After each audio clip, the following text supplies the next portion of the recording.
The Charity of the Week. Please tell us your name and charity. Karen Winter. David Gaughan, and we're both from the Isle of Man Live at Home schemes. How did the charity start and what is its purpose? The charity started in the Isle of Man some 27 years ago. And at that time, we were actually part of a UK organisation, which was the Methodist Homes for the Aged, who ran various residential and community services. Initially, it was looking at actually starting a nursing home in Peel, but when they came over on a preliminary visit, it became very apparent that what was really needed was helping people in the community. And from that, we started off with the Live at Home schemes in St John's and Foxdale, which is now expanded island-wide. Some 10 years ago, we were looking at how the Isle of Man was developing and what services were required here, and we were discussing this with our colleagues in the UK organisation, and it became quite obvious that what we were trying to do was not really the same thing. And since then, we've been on our own, and we've really gone from strength to strength in line with increased demand. Tell us about your team. We are a very small team. We actually only have one full-time member. Our team is 7. So we manage the Northern Men Sheds, a digital hub in Laxey, and the rest of the activities are from Onchan Methodist Church, where we are now based. Which other organisations do you work with? We work with most of the third sector organisations, and various times we work with government to improve strategies and services on the island. Who is the charity for? The charity is established to support older people and adults in the community who need help and support with daily living, to get them out and about, to incorporate them into the community, to get them involved in modern technology such as computers, telephones, iPhones, etc. As Karen has said, we have the Men in Sheds, which gets people out in all sorts of things. So really, whilst we're called Live at Home, the ethos is the scheme is to enable people to live independently at home for as long as possible and as long as it's safe for them to do so. But at the same time, it's the opposite of true is that we try and get them out into the community and stop them becoming isolated in their own homes. What are your main goals? The main goals of the charity are really to, as I say, to enable people to live independently for as long as possible and whilst it's safe for them to do so. We don't obviously provide any personal care. What we provide is actual something which the family themselves might do, like getting mother out, taking her shopping, taking her out for lunch, because there are some people on the island who have no actual family here. Their families are all in the UK. So our role really is to get them into the community, to make sure they feel part of the community. The one I've always used in the past is you have a little old lady whose husband has died, and she's always been interested in photography. But she never really did anything because her husband was there and he needed caring for. Now he's died, she'd like to go back to being part of that, but she didn't want to go on her own. So what you do is you get somebody from the Photographic Society to get in touch with her, to invite her to come along, and once she's been there a few times, she gets to know people, and she's fine, she can go on her own. But often enough, it's just getting that bit to break the ice. Part of our aspiration really is to get people to form those new relationships. How is the charity funded? As with every other charity on the Isle of Man, we get very generous support from members of the public. It's quite humbling, actually, when the way people come and support us. We do get some support from government, by way of a grant. We get that from time to time. But we also get an awful lot of money from corporates, from individuals, from trusts who just like what we do and who want to help and support us. Some people will give us money for a specific project. Others will just say, you can have this to do what you like with. We get help with from the Manx Lottery Trust, who have helped us on a number of occasions with various things. One of the things they're helping us on at the moment is the digital inclusion service, which is including people to get back onto use with computers, to encourage the old lady in Castletown who has a daughter in Australia to actually talk to her. She can now talk to her grandchildren in Australia and see them, whereas before that couldn't happen. And sometimes, as with everything else, it's just getting people to take that step. And we have Kevin, who looks after our digital inclusion service, who has that knack of getting people involved. It's teaching them how to use the iPhones, etc. One of the things which we're doing a lot of at the moment is, given the recent announcement by Manx Telecom that they're going to discontinue the Manx.net service, Kevin is working with a lot of people to help them to restructure. How do they get on to another provider?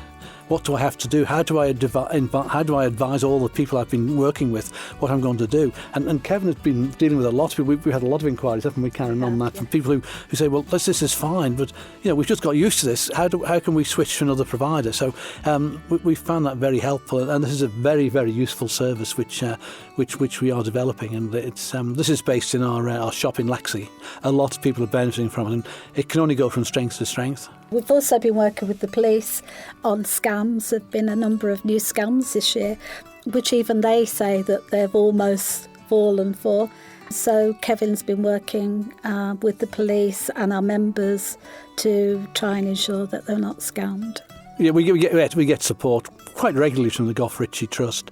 We get support from the Rotary clubs, one or two very generous family trusts. I think one of the biggest issue was, as you know, just over a year ago, we got ourselves into a little bit of a situation where it was whether could we continue or not, and we decided that the only way to actually ensure the survival of the organisation was to say, OK, we're going to draw a line here and let's start again. And on the Friday, we wrote out to our members and said, unfortunately, we're going to have to reduce some of our services.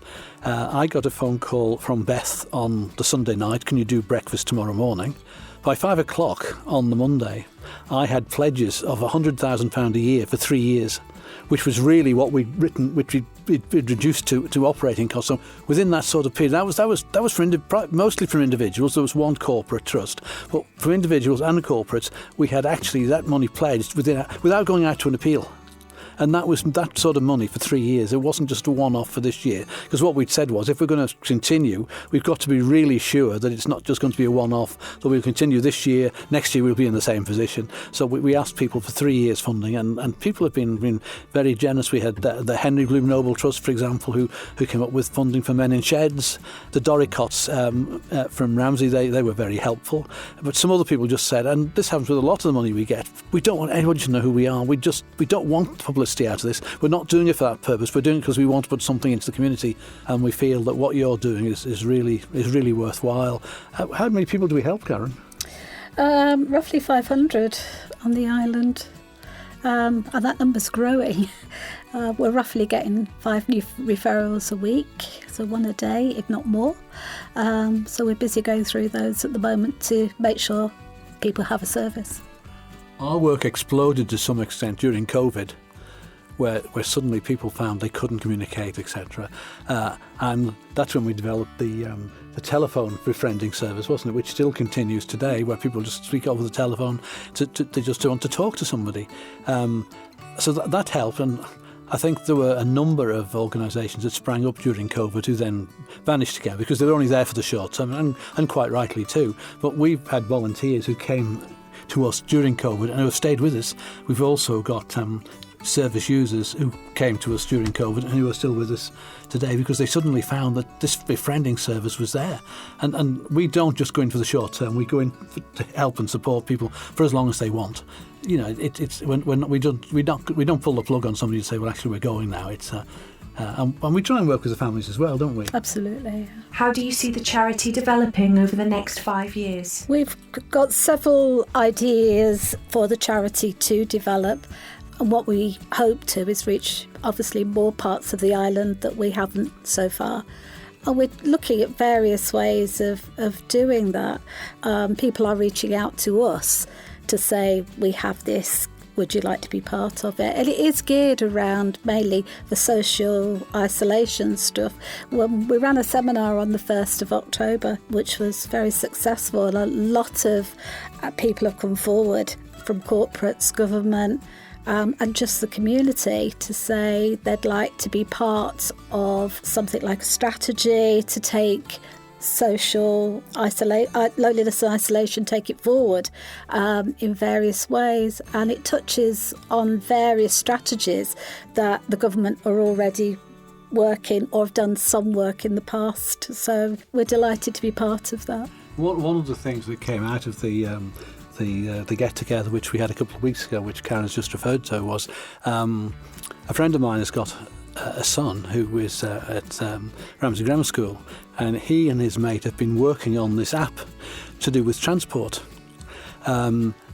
At our conference, we had Michelle Haywood speaking about the new bus strategy, and we also had the lady who was in charge of the buses.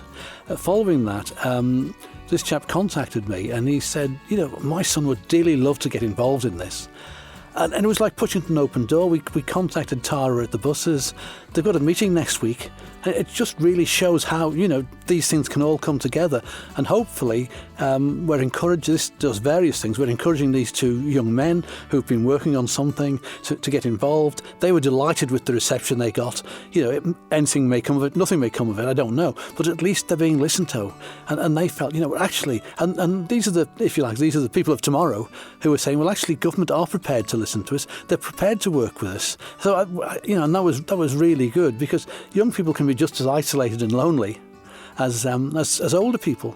And some years ago, we did a programme for one of the television companies, dare I say that, and they spoke to two young ladies from a local school who were going in to see this older lady, and they asked them, as you've asked us, what did you get out of this? And the two girls said, we came to the Isle of Man when we were about 5 or 6 years of age, and we only see our grandparents maybe infrequently, Easter, Christmas, etc. So we've really lost touch with that generation. By going into this lady, we find out about things that happened years ago, which we knew nothing about, and we now feel we can relate to the history of the Isle of Man and the history of various other things in the world. And we said to the lady, what do you get out of this? And her response was, I used to be a teacher. And by these two young ladies coming to see me, I can keep up to date with what's going on in the teaching world. So I don't feel isolated. I feel actually I know what's going on, and I'm part of it. So it was bringing the two generations together. But it was difficult to say which of those was getting the most out of it. How can people support you? Various ways. We can never have enough volunteers. We have some fantastic volunteers, but we can never have enough. There's always plenty to do. So by volunteering, by supporting us, especially coming up now over Christmas. So we have some corporates that are going to wrap presents for us. That sounds as if it's a simple thing, but it takes us hours of 500 people on the islands, and so few of us. It's a valid service. Just by coming in and talking to some of our members, it can be just as simple as that, over a cup of tea. We often have events, afternoon teas, and it's just great. Because there again is so few of us, we don't have the time to sit and talk to them for as long as they need. So we find ourselves hopping. So it's nice if people could come in and have a chat and be part of the community. That's what we want to be, part of the community. And we have a wide diversity of volunteers, all ages, all groups, all parts of the island. And I think this is part of what we want, because sometimes if somebody has been in finance all their life and they retire and they're feeling a bit isolated and lonely, the last person they want to talk to is somebody from the finance sector who want to do something different. And I think there's a presumption sometimes that because somebody works in finance that they want to become the treasurer. Often enough, that's further from the truth than anything, because they just don't want anything to do with that. They just want to do something entirely different where they can totally relax. And there's so many skills out there. And talking about skills, I mean, we do get people who contribute their skills to us. For example, if we want legal advice about something, then we have somebody who's prepared to do that as their contribution. So they're more than happy to do that. We've got people on the accountancy side, on the social care side, who are prepared to give us their time and effort. So some people just bow in to do one or two things and then bow out again, or say, if you want help on something, give me a shout and I'll come and support you. Others are there longer term. So it's really, I mean, the role of the manager and the coordinator is really harnessing the skills, isn't it, and the interest of the volunteer to the requirements of the service user. So, and that is quite a skill in itself. Where can people find out more? Our office base, as I've said, is in Onken Methodist Church. You can give us a call on 62778, and our website is liveathome.im. The Charity of the Week, brought to you by Kell Properties. Profile complete.